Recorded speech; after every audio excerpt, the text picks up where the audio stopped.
Well, thanks for joining us again. We're about to look at the second part of the life of this great revivalist, Charles Finney. And again, we can say, shall these dry bones live?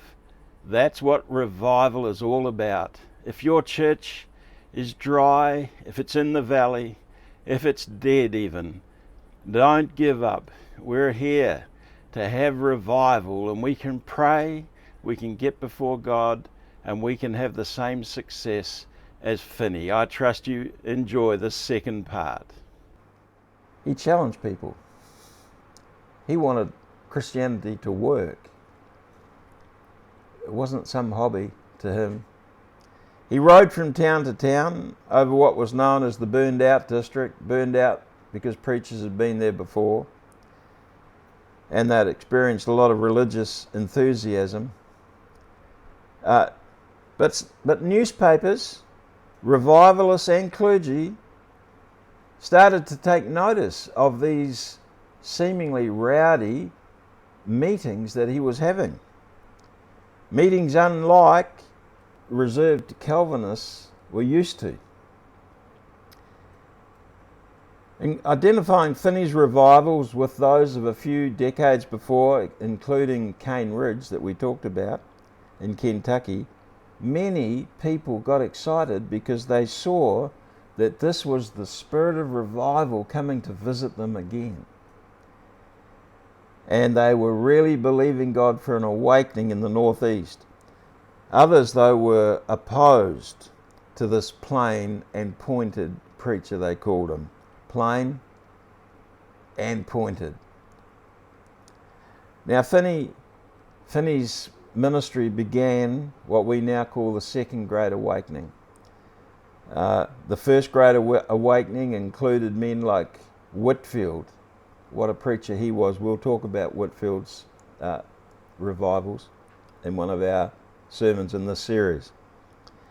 But Finney would come into a city or town and the vast majority of people in that town would come to the Lord. Why was that? In fact, whole towns were enveloped in the presence of God. There were whole defined territories that if you walked in there, rode in there on your horse, you would just be aware of the presence of God and you'd be convicted. The taverns closed, the pubs closed, the police were out of business. People would come into Finney's presence and be so convicted they'd get saved. He was very forthright in his preaching. Pointed was the word people used.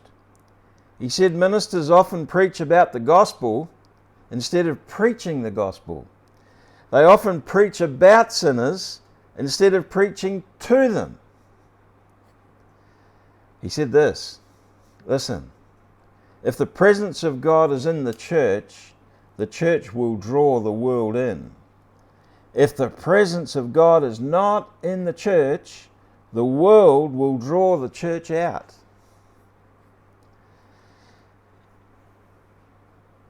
In his ministry, it's estimated that up to 500,000 people came to the Lord. He began preaching in his own hometown and another rough town just nearby. This is one of the towns where other ministers had been tarred and feathered. One of the towns was Antwerp. And in those days it was called Hell's Acres. And western New York was pioneer country. This is back in the pioneering days. And there was huge opposition. The Calvinists continued their opposition against his appeal to people to become Christians. That didn't add up in their strict Calvinistic theology. On the other hand, the Universalists were telling him there's no such thing as hell or eternal punishment. But others gathered round him, and one of the features of Finney's ministry was prayer. One of the great men that went before him into towns and would pray on his knees for days before Finney came was a man called Nash. People called him Father Nash. He was a preacher, but he prayed. He had a team that prayed. Prayer became the fundamental strategy. If we want revival, we all need to experience the spirit of prayer. And they would go into a town and they'd set up a target zone, like a boundary. And another man called Clarry and a woman called Lydia Andrews were among his prayer warriors. And they'd begin to pray for this geographic area. Clarry laid the groundwork for many mighty revivals. He'd been converted at the same time as Finney, and he was a licensed preacher. And he got such a burden of prayer, that he couldn't actually preach very much. Finney said, Mr. Clarry continued as long as I did, and did not leave until after I had left. He never appeared in public, but gave himself wholly to prayer. Some of you listening today are called to pray. Some of you listening today are praying. And I am so grateful for those of you who pray for our ministry. His whole time and strength, this is Clarry, his whole time and strength were given to prayer. He'd writhe and groan in agony, unable to stand under the weight. Some people wouldn't understand that yet. But the Lord can trust you with the weight of a situation, and you can carry that to Him in prayer until it lifts and you've got the victory. Finney said, prevailing prayer is that which secures an answer. Saying prayers is not offering prevailing prayer. The prevalence of prayer does not so much depend on quantity, but quality. And what sort of prayer are we talking about? Well, it's the sort of prayer that we read of in Romans chapter 8, for example. We call it praying in the Spirit, where it says the Spirit helps our infirmities. We can only pray a certain distance. You know, if you're not careful, you can pray a whole lot of doubt and unbelief out of your feelings and emotions. How do you pray a prayer of faith and exactly the right prayer? You need the Holy Spirit. It's the only way. And the Bible says the Spirit helps our infirmities and gives us deep intercession, often with groanings which cannot be uttered, the Bible says. Groanings which we can't put in normal words. That's deep prayer. You can pray like that. You can have that experience. It's not for some sort of elite. It's for every dear person. A spirit of prayer prevailed.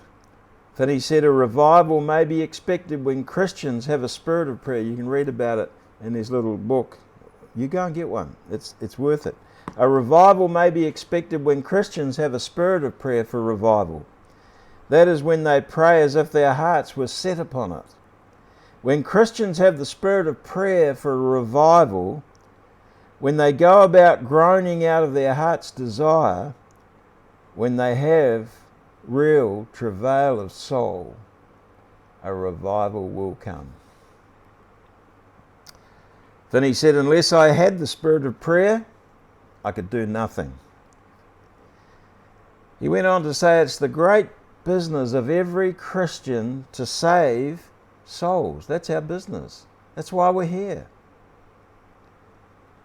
Now, one of the people that was in his prayer team was a lady called Lydia Andrews. She was a key prayer warrior. I think in history we can get an indication that she had a lot to do with praying for Finney to become what he was. And the lovely part about it is she became his wife on the 5th of October 1825. She prayed him in and prayed herself a husband. Finney was invited, though, shortly after they got married, to preach a revival in Jefferson. And so, when he should have been having a honeymoon, he was away 6 months in a revival in Jefferson. And after that, he was away often, conducting revivals in Oneida County and in the burned out district of where many other preachers had been. He had great success. This lady was his supporter. She wasn't a complainer. She gave him everything she had, and every soul that Finney won will be partly credited to this lady's account. She was unselfish. She had her heart in the work, and she looked after Finney so that he could do the work that he was called to, and she should be honoured. And we do honour her today, Lydia Andrews. There's a picture of them both, a lovely couple. And you know, this sense of the presence of God by being in the district that was prayed for became prominent. And I guess we can take that as a lesson that if we have an area that we are involved in, whether it's a city, a rural district, a town, a county, a municipality, take responsibility for it in prayer, because in those days when people came into that county or that town or that area, the presence of God would come upon them. The conviction of God would come upon them. They'd want to get saved. God's not someone who has favourites. We're all his favourites. He'll do this for us. And so Finney began perfecting this revival ministry. People called it Finneyism. And it was like a distinctive form of having these outdoor meetings, prayer, the prevailing prayer, and preaching to get people saved. One day he walked into a factory. This is the way it worked. He was at Utica in New York. And he visited a large factory, and just at the sight of him, one of the workers and then another broke down and wept under the sense of conviction. They were conscious of their sins. And finally, there were so many people in this factory weeping that they had to stop the machinery while Finney got them all saved and in a relationship with the Lord. That's amazing, isn't it? Isn't that beautiful? So Finney said, when sinners are careless and stupid and sinking into hell unconcerned, it is time the church should bestir themselves. It is as much the duty of the church to awake as it is for the fireman to awake when a fire breaks out in the night in a great city. I hear that clarion call, awake church. The alarm is ringing. You are needed. Go and bring in the lost. So Rochester was an amazing outreach, a wonderful revival. 100,000 people came to the Lord, and this was in a bunch of churches that were dead and dying. Don't ever give up on your denomination. Never. They might be dry bones, but God said, prophesy to those dry bones. They'll live, and that's what I'm about. Is that what you're about? I believe God for a revival, a renewal. Finney held this powerful revival in Rochester, New York, from September 1830 to March 1831. And the revival was really a showcase of Finney's powerful preaching, which he'd crafted, yes, and he'd studied, but he'd also learned how to be anointed and how to have the spirit of prayer, and with people, other people gathered with him, joined with him, praying. Many were converted, 100,000, and many of them were leading members of the community. I've seen that. I've seen churches where leaders in the community come to God. I've seen them running to the altar, as well as people that lived on the streets. In this revival of Rochester, he preached about 100 sermons between September of 1830 and March 1831. And really this was the pinnacle of his revival ministry. Shopkeepers closed their businesses and put signs up to say, "Shops closed, go to Finney's revival." And the population of the town increased by a factor of 2/3 because people came in from out of town. But crime dropped by 2/3 as well, even with that greater population. You see, revival affects society.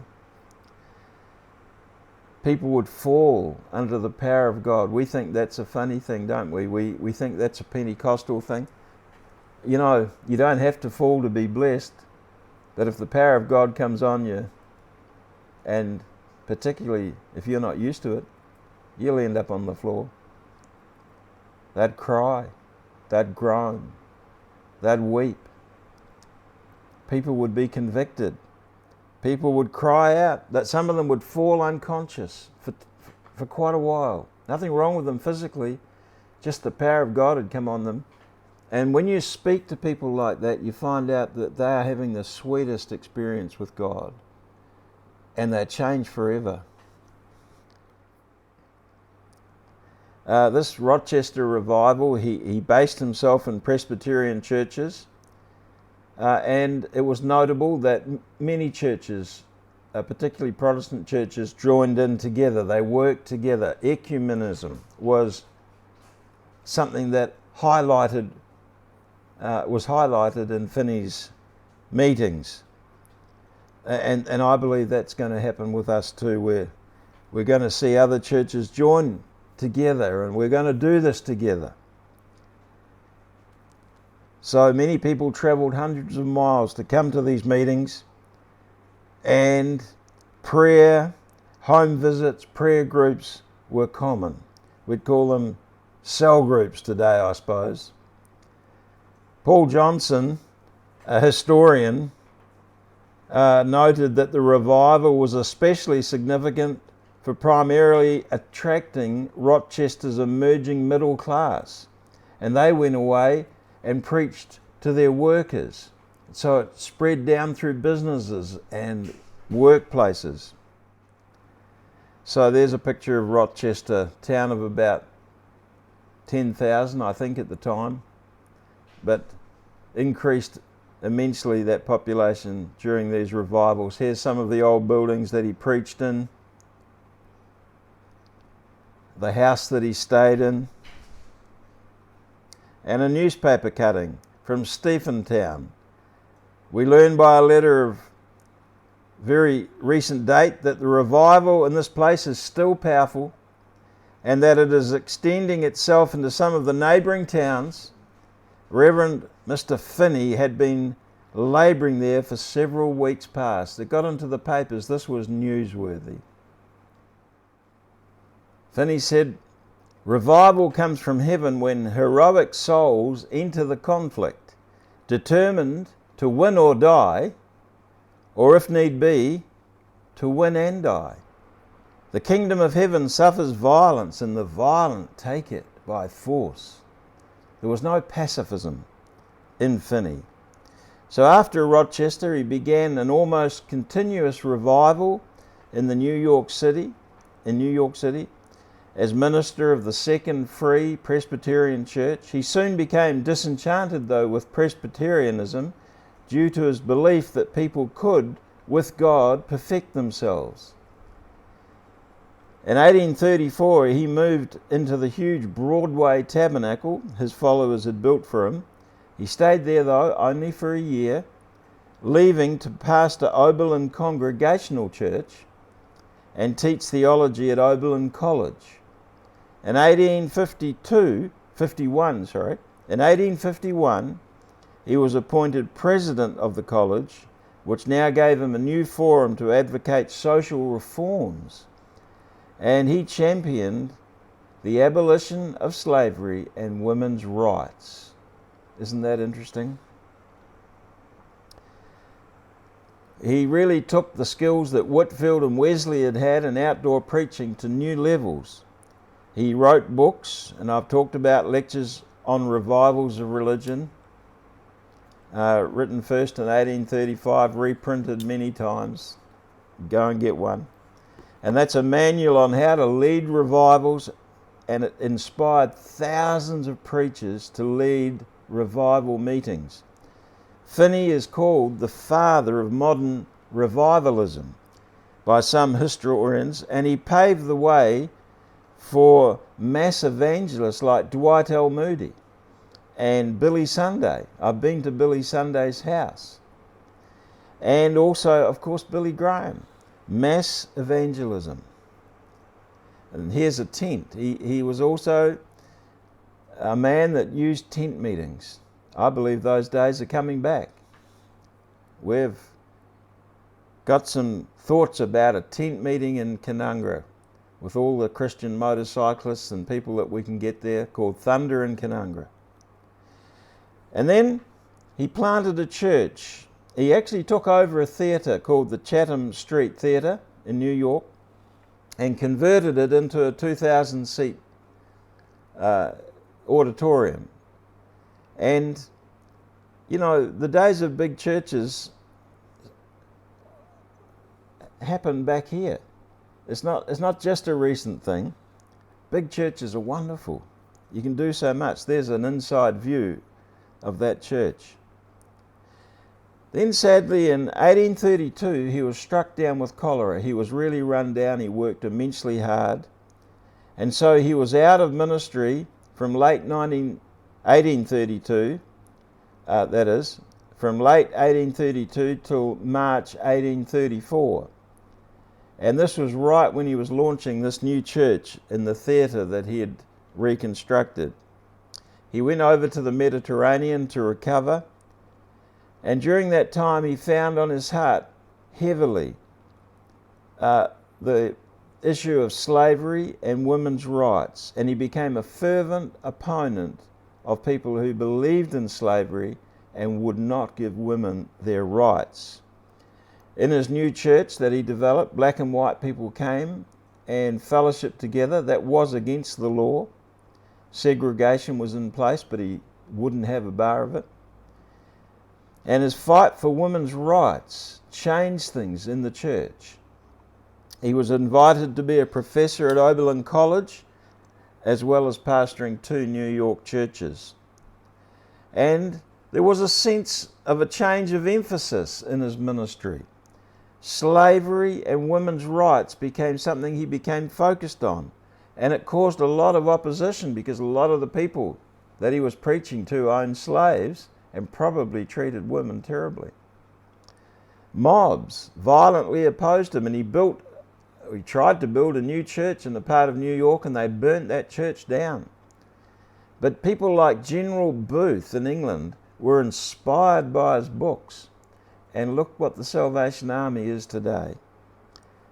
In 1859, revival broke out in England, inspired by his book on revival.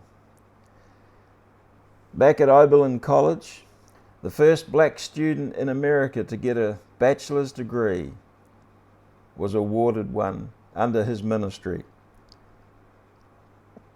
And those students learned all about anti-slavery and women's rights, the social issues of the day. And the revival waned.